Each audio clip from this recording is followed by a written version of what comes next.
Good morning students. Now to lecture number is 59 and in last lecture we have seen slab of GST है ना और slab of GST rates. Now today we discuss one more thing that is terminologies of GST. यानी GST के अंदर हम कौन कौन सी terminology use करते हैं जो आपको पता होनी चाहिए. हमको टर्मिनोलॉजी से पता होना चाहिए कि ये कहना चाहता है, इसका मीनिंग ये है. Clear?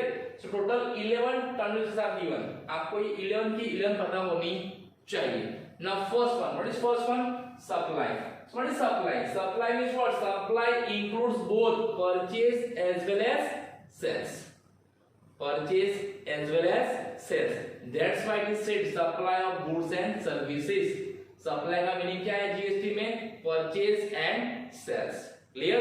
So whenever we use supply word under GST, it means what?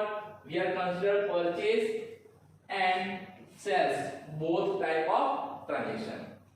Second one is input central GST. तो उसको हम शॉर्ट में क्या बोलते हैं? आपको पता है CGST. क्या बोलते हैं उसको हम? CGST. Then input state GST means what? SGST. Now when we have to use input CGST and input SGST, इसका मतलब क्या है? This CGST and this SGST is on purchase of goods and services. Input कब आता है? When we purchase goods and services. Input CGST and input SGST, वो इसका मतलब क्या है? We have given GST on what? Purchase of goods and services. Then input union territory GST यानी UT GST. Then input integrated GST यानी क्या? IGST. इसका मतलब क्या है? Purchase of goods and services between two state. जब purchase of goods and services in between two state or transaction take place between two state, we take what? IGST. And when transaction take place within the state, तो हम कौन से दो tax लेते हैं? CGST and SGST. And when transaction take place within union territory, तो कौन से दो टैक्स लेते हैं हम? CGST and UTGST. क्लियर? और दो स्टेट के बीच में तो क्या आता है? एक ही टैक्स. कौन सा? IGST. Now next output. यानी ये जो चार है इनपुट इनपुट इनपुट, ये चारों और क्या है? आउटपुट. तो आउटपुट सेंट्रल जीएसटी से क्या? CGST. Output CGST. आउटपुट कब लेना है? When we sold goods and services. हम जब goods and services सोल्ड करते हैं ना, उस टाइम में क्या होता है? Output CGST. Clear? Then output state GST यानी SGST. Output SGST. Same way output union territory means output UT GST. And last output integrated GST means output IGST. तो आपको ये याद रखना है इनपुट कब आएगा और आउटपुट कब आएगा. सो इनपुट जीएसटी कब आता है? When we purchase goods and services. And output GST कब आता है? When we sold goods and services. Clear? Now next one is what? Intrastate. Now what is intrastate? So within the state. Intrastate means what? Within the state. जब एक ही state के अंदर purchase and sales होते हैं, है ना, तो कौन सा लेना है हमें? Intra state supply. Intra state supply यानी क्या? एक ही स्टेट में गुड्स परचेज हुआ है और एक ही स्टेट में गुड्स सप्लाई हुआ है. For example, buyer is from Ahmedabad and seller is from Baroda. So Ahmedabad and Baroda both are from where? Gujarat state. Clear? तो आपको ये पता होना चाहिए. Then inter state. Inter state यानी क्या? Between two state. जब ट्रांजैक्शन दो स्टेट के बीच में होता है, one person is from one state and another person is from another state. For example, buyer is from Ahmedabad and seller is from Mumbai. So ये कौन से दो स्टेट के बीच में ट्रांजैक्शन हुआ है? Ahmedabad in Gujarat and Mumbai is in Maharashtra. So transaction between two state, Gujarat and Maharashtra. So it is what? Interstate supply. और जब दो स्टेट के बीच में ट्रांजैक्शन होता है क्या लेंगे हम? IGST. है ना? और विद इन स्टेट यानी एक ही स्टेट में या एक ही यूनियन टेरिटरी ट्रांजैक्शन होता है क्या हम? CGST एंड SGST और CGST and UT GST. Clear? तो ये टर्मिनोलॉजीज है वो आपको पता होनी चाहिए. आपको ये टर्मिनोलॉजीज आपकी बुक में लिखनी है. Clear? Now we have completed all the theories which is given in this textbook. Now let's take some example. यहाँ पे एग्जाम्पल आपको दिए नहीं है, लेकिन हम इसकी एग्जाम्पल की प्रैक्टिस करेंगे तो आपको समझ में आया कि जीएसटी कैसे काउंट करना है ना. When we have to take input CGST, when we have to take input SGST and when we have to take input IGST. Clear. तो हम जब परचेस करते तो क्या लेना है, इनपुट, और जब सेल्स करते क्या लेना है, आउटपुट. पहले हम परचेस का देखते हैं. तो आपको इस तरह से इंफॉर्मेशन दी होगी कि the following transactions in the book of Shri Ajay, यानी ओनर कौन है, अजय. अब ओनर कहां का है वो आपको पता होना चाहिए. सो अजय ऑफ आनंद, तो अजय ऑफ आनंद यानी जो बिजनेसमैन है वो किस स्टेट से बिलोंग करता है, गुजरात, क्योंकि आनंद कहां पे है, गुजरात में है. क्लियर. जो ट्रेडर है वो कहां से है, गुजरात स्टेट से है. क्लियर. नाउ फॉर जनवरी 2019 आपको ये भी देखना है जीएसटी एक्ट कब से इंप्लीमेंट हुआ है, फ्रॉम 1 जुलाई 2017, यानी उसके बाद ही जीएसटी लगता है. उससे पहले क्या लगता है, different kinds of tax which are taken by central, state and union territory. तो आपको ये भी याद रखना है कि जीएसटी कब से एप्लीकेबल हुआ है, 1 जुलाई 2017. तो उससे पहले क्या था, different kinds of taxes. Clear. So January 2019. Now CGST at 6%, SGST at 6% and IGST at 12%, यानी टैक्स रेट है. ये आपको टैक्स रेट एग्जाम में दे दिए होंगे कि कितने रेट से आपको टैक्स लेना है. लेकिन आपको अभी यहाँ पे ये पता होना चाहिए हमें पहले कौन सा लेना है, सीजीएसटी एसजीएसटी लेना है या ओनली आईजीएसटी लेना है. अगर सीजीएसटी एसजीएसटी लेते हो तो आपको 6% लेना है, हाफ. अगर आपको आईजीएसटी लेना है 12%. और आईजीएसटी कब लेना है हमें, जब ट्रांजैक्शन का होता है बिटवीन टू स्टेट. और सीजीएसटी एंड एसजीएसटी कब लेना है, जब ट्रांजैक्शन का टेक होता है विद इन दी स्टेट और यूनियन टेरिटरी. क्लियर.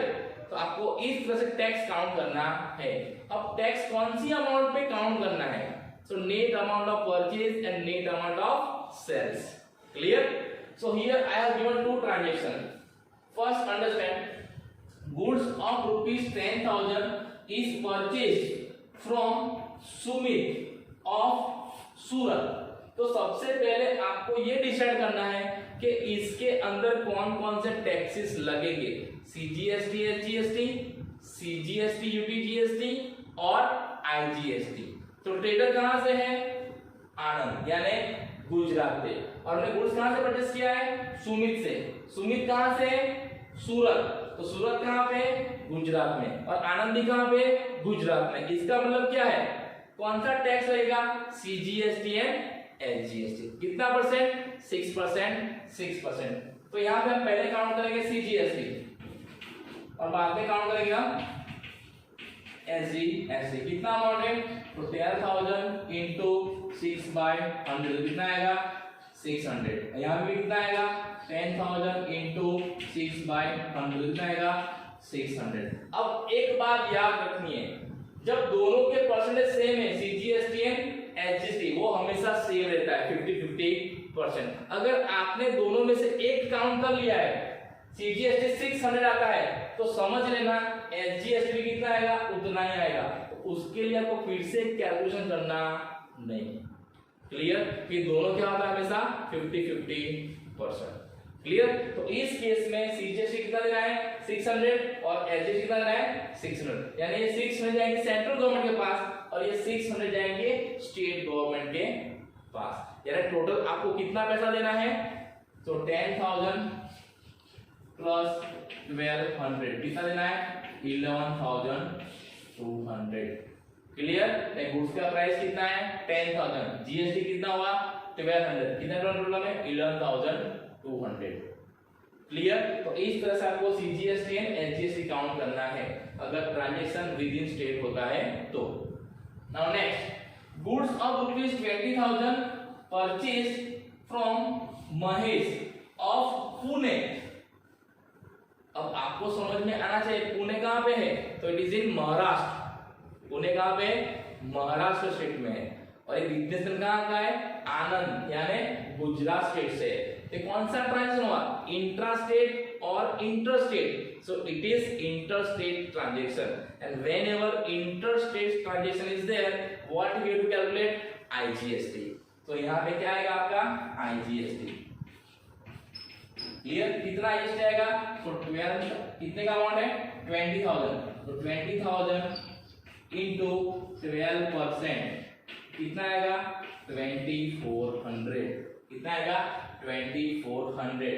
जब ट्रांजेक्शन टू स्टेट के बीच में होता है तो हमें आईजीएसटी एक ही टैक्स लेना है, और कितना लेना है 12%, हमको दे दिया है।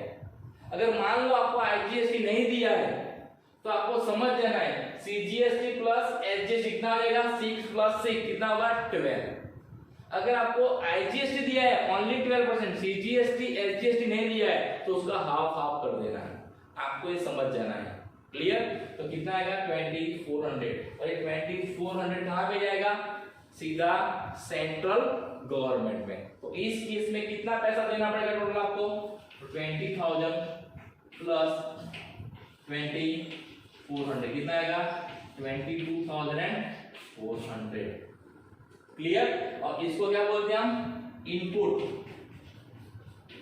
क्या बोलते हैं इनपुट आईजीएसटी, और इन दोनों को क्या बोलेंगे, input CGST and input SGST. क्यों इनपुट, क्योंकि हमने क्या किया है परचेस, क्या किया है परचेस। अगर ये सेल्स होता तो सेल्स अगर होता, यहाँ पे परचेस किया सेल्स होता ना, तो सीजीएसटी एसजीएसटी अमाउंट सेम रहता, लेकिन इनपुट की जगह क्या लिखते हैं हम, आउटपुट।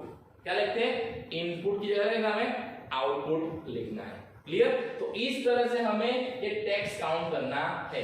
लेकिन आपको ये रेट दे दियोगे, यहाँ पे आपको रेट दे दियोगे, लेकिन हम जब रियल में अकाउंट्स करते हैं, रियल में हम जब टैक्स करते हैं, तो हमको पता होना चाहिए कि हम जिस गुड्स एंड सर्विस का बिजनेस करते हैं उस पे कितना जीएसटी रेट अवेलेबल है, अभी कितना एप्लीकेबल है। और ये रेट चेंज होते हैं, तो जब भी चेंज होते हैं हमको वो भी पता होना चाहिए, इंक्रीज हुआ है कि डिक्रीज हुआ है, क्लियर। क्योंकि हम जो टैक्स लेते हैं ना वो हमारे पास रहता नहीं है, वो हमें गवर्नमेंट को देना पड़ता है, क्लियर। और GST is compulsory nowadays, we have to calculate GST according to applicable rates, clear. So in this way we have to do transaction. So in our next lecture we will do some example how to calculate CGST, SGST, UTGST and IGST, clear। आपको इतना practice कर लेना है, लेकिन उससे पहले आपको ये सब पता होना चाहिए, है ना, कि before GST which tax were there, है ना, फिर जीएसटी कब से इंप्लीमेंट हुआ, उसके कौन कौन से एक्ट है ना, 5 acts are there, then meaning of GST, then special features of GST, then supply of goods and services, then benefits of GST, then GST slab rate, and today we will discuss last point is terms of GST. इतना आपको पता होना चाहिए। मैं आपकी जो unit test की exam है ना उसमें इसका एग्जांपल रखूंगा, okay. So thank you and have a nice day.